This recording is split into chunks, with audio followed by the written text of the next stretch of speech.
नमस्कार किसान साथियों, मैं भास्कर चतुर्वेदी श्री लक्ष्मी बायोटेक से आपका अभिनंदन और स्वागत करता हूं अपने इस ऑडियो प्लेटफॉर्म से। आज जो कि हमारा ये ऑडियो पॉडकास्ट सीरीज चल रहा है, जिसमें हम पपीते की खेती के बारे में और कैसे इसकी खेती को किया जाए उसके बारे में चर्चा कर रहे हैं। तो पिछली चर्चा हमने की कि पपीते को किस तरीके से हम पपीते की खेती करेंगे और उसके लाभ कैसे क्या रहते हैं, इसके बारे में हमने जानकारी करी। अब हम आपको बताते हैं कि कृषि भूमि को कैसे तैयार करना, और इसी सीरीज में जो छोटे पौधे होते हैं उनको गर्मी में कैसे बचाएं, उनका सिंचाई प्रबंधन कैसा रहेगा और उनमें खाद प्रबंधन कैसा रहेगा, साथ में कीटों का नियंत्रण हम अपनी फसल में कैसे कर सकते हैं, साथ में खरपतवार नियंत्रण और सावधानियां, इसके बारे में भी चर्चा करेंगे। फंगस नियंत्रण के बारे में भी चर्चा करेंगे और फिर हम आपको लेके चलेंगे वायरस से जो बचाव होते हैं, जो वायरस पपीते के पौधों में आता है उसके बारे में भी हम चर्चा करेंगे। तो अलग अलग भागों में यह चर्चा विस्तृत रूप से आप लोगों के समक्ष प्रस्तुत की जाएगी। तो फिलहाल हम बात करते हैं कि हम कृषि भूमि को किस तरीके से तैयार करते हैं और कृषि भूमि का कैसे हम चुनाव कर सकते हैं। तो मैं आपको बताऊं कि पपीते की खेती करने के लिए जो सॉइल होती है किस प्रकार की होनी चाहिए। तो काली मिट्टी, जो कि भारी काली मिट्टी जो होती है, जिसमें ज़मीन की जो उर्वरक क्षमता होती है वो अत्यधिक होती है। इसके अलावा हम लाल मिट्टी, रेतीली मिट्टी में भी, जिसमें पानी रोकने की समस्या ना हो, ऐसी ज़मीन में भी हम पपीते की खेती कर सकते हैं। कृषि भूमि तैयार करने के लिए हम सर्वप्रथम गोबर का खाद इस्तेमाल करेंगे, जो कि 1 एकड़ में 6 से लेके 10 ट्रॉली 1 एकड़ प्रति एकड़ के हिसाब से हम डालेंगे, जो कि बिल्कुल अच्छा पका हुआ खाद होना चाहिए। और साथ में केंचुआ खाद भी हम इसमें इस्तेमाल कर सकते हैं। गोबर की खाद के बारे में अगर आपको बताऊं तो गोबर की खाद कम से कम 1 साल पुरानी होनी चाहिए, बिल्कुल पूर्ण रूप से सड़ी हुई होनी चाहिए, क्योंकि जब हम पौधे को लगाते हैं उस समय अगर कच्ची खाद रह जाती है तो हमारे पौधों पे इन्फेक्शन और फंगस की समस्या आ जाती है। और अच्छी सड़ी हुई गोबर की जो पकी हुई खाद होती है,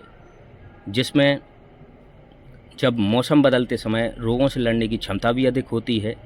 तो उस हिसाब से हम गोबर की खाद का इस्तेमाल कर सकते हैं। जिन किसान भाइयों के पास गोबर की खाद अगर किसी कारण से मौजूद नहीं होती, क्योंकि खेती में बहुत सारा समय लगता है और किसान अत्यधिक व्यस्त रहते हैं, तो खेती में वो गोबर की खाद तैयार नहीं कर पाते हैं, तो गोबर की खाद भी तैयार करने के लिए हम जो है एक खड्डा, करीब 4 फीट गहरा खड्डा, 3 से 4 फीट गहरा खड्डा खोद सकते हैं और उसमें गोबर, जो ताज़ा गोबर होता है, उसको डाल सकते हैं। अच्छा, ताज़े गोबर को अगर हम जल्द से जल्द अगर डिकम्पोज कर लें, जैसे कि आपको मैं बताऊं कि एक national centre of organic farming Ghaziabad के द्वारा, जो कि डॉक्टर किसान चंद्रा जिसके डायरेक्टर थे, आज सुबह उनकी डेथ हो गई है। आज वो हमारे बीच नहीं रहे। उन्होंने किसानों के लिए बहुत अच्छे प्रयास किए और वेस्ट डिकम्पोजर उन्होंने किसानों के लिए बनाकर इजाद किया और उसके काफ़ी लाभ हमारे देश के किसान भाई ले रहे हैं। तो वेस्ट डिकम्पोजर से हम उस खाद को किस तरीके से तैयार करते हैं, मैं आपको बताऊं। वेस्ट डिकम्पोजर जो होता है उसके अंदर जो बैक्टीरिया होते हैं, जो आपका जो खाद होता है, वेस्ट मतलब वेस्टेज जो चीज़ें होती हैं, जैसे गोबर का खाद है, गोबर है, उसको डिकम्पोज करने के लिए जो उसके अंदर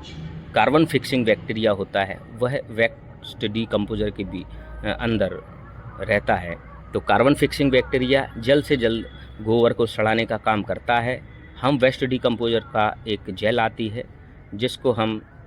200 लीटर के ड्रम में डालकर 2 किलो गुड़ के साथ डालकर हम उसको तैयार कर सकते हैं, और वो 25 से लेके 1 महीने और 2 महीने में वो बन के तैयार हो जाता है। तो गोबर के खड्डे में हम उसको समय समय पे डालकर हम अपनी उस गोबर की खाद को सड़ाकर, साथ में अगर हम सुपर फास्फेट भी उसमें डाल दें और ट्राइकोडर्मा जो लिक्विड फॉर्म में आता है उसका भी हम इस्तेमाल करके जल्द से जल्द गोबर की खाद हम बना के तैयार कर सकते हैं। इसके अलावा जब हम खेत को तैयार करते हैं उसके में हम पहले गोबर का खाद, जो कि हमने बताया आपको कि अगर आप फ्लड से पानी दे रहे हैं या फिर आप जैसे नाली बनाकर खेती करना चाह रहे हैं या फिर बेड बनाकर खेती करना चाहें, दोनों के अलग अलग तरीके होंगे। तो गोबर के खाद को सबसे पहले हम खेत में डालकर और उसकी गहरी जुताई कर देते हैं, साथ में रोटावेटर करने के बाद, या फिर हम नाली बनाते हैं या फिर हम बेड बनाते हैं। तो दोनों चीज़ें हम कर सकते हैं, नाली भी बन जाती है और बेड भी बन जाती है। अच्छा, अगर हम नाली बनाएं तो नाली की जो गहराई होती है वो 6 इंच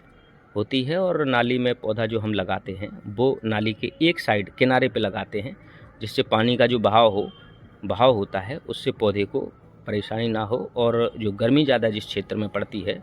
उससे नाली की जो गहराई है उससे जो लू लपट जो चलती है, तेज़ गर्मी जो पड़ती है, उससे पौधे की सुरक्षा हो। और बेड जो हम बनाते हैं वो 1 से 1.5 फीट, थोड़ा सा महंगा ज़रूर होता है बेड बनाना, तो हम 1 से लेकर 1.5 फीट की ऊंची हम बेड बनाते हैं और इस तरीके से हम पौधे लगाते हैं। पौधे लगाने का जो तरीका होता है वो वैरायटी के अनुसार होता है। हम पौधे से पौधे की दूरी 6 फीट और क्यारी से क्यारी की दूरी 6 फीट भी ले सकते हैं, लेकिन हम पौधे से पौधे की दूरी 6 फीट और जो हमारी क्यारी से क्यारी की दूरी है या नाली से नाली की दूरी है वो हम 8 फीट भी ले सकते हैं। कुछ वैरायटियां हैं जो कि बहुत अच्छा फल देती हैं, जैसे कि आपका इकोबेरी है, हनी ड्यू है, सनबेरी है, ग्रीन बेरी, आइसबेरी, रसबेरी है। इन वैरायटियों को हम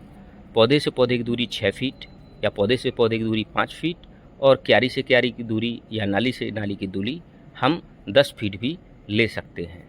यह डिपेंड करती है हम कौन सी वैरायटी का इस्तेमाल कर रहे हैं। तो इस तरीके से हम खेत की तैयारी करते हैं, गोबर का खाद डाल के उसमें 1 बार 2 बार अच्छे से उसकी जुताई करके और रोटावेटर करके फिर हम उसकी तैयारी करते हैं। तो यह जो वीडियो रहा, यह जो ऑडियो पॉडकास्ट रहा हमारा कि किस तरीके से हमें कृषि भूमि तैयार करनी है, उस तरीके से आपको समझाया गया। हम अब आपको एक अगले अपने ऑडियो पॉडकास्ट में लेके चलेंगे, जिसमें हम जब पौधे लगा चुके होते हैं और जब हमारे पौधे छोटे होते हैं तो छोटे पौधों को कैसे हमें सुरक्षित रखना है, कैसे हमें उसको कवर करना है, हम अगले ऑडियो में आपको इसके बारे में जानकारी प्रदान करेंगे। आप सभी लोगों का बहुत बहुत शुक्रिया इस ऑडियो पॉडकास्ट को सुनने के लिए। ज़्यादा से ज़्यादा हमारे इस ऑडियो को शेयर करें, सब्सक्राइब करें और बेल आइकॉन दबाना ना भूलें, जिससे कि हम आपके लिए ऐसे ही रोचक और मददगार ऑडियो और वीडियो बनाते रहें। धन्यवाद।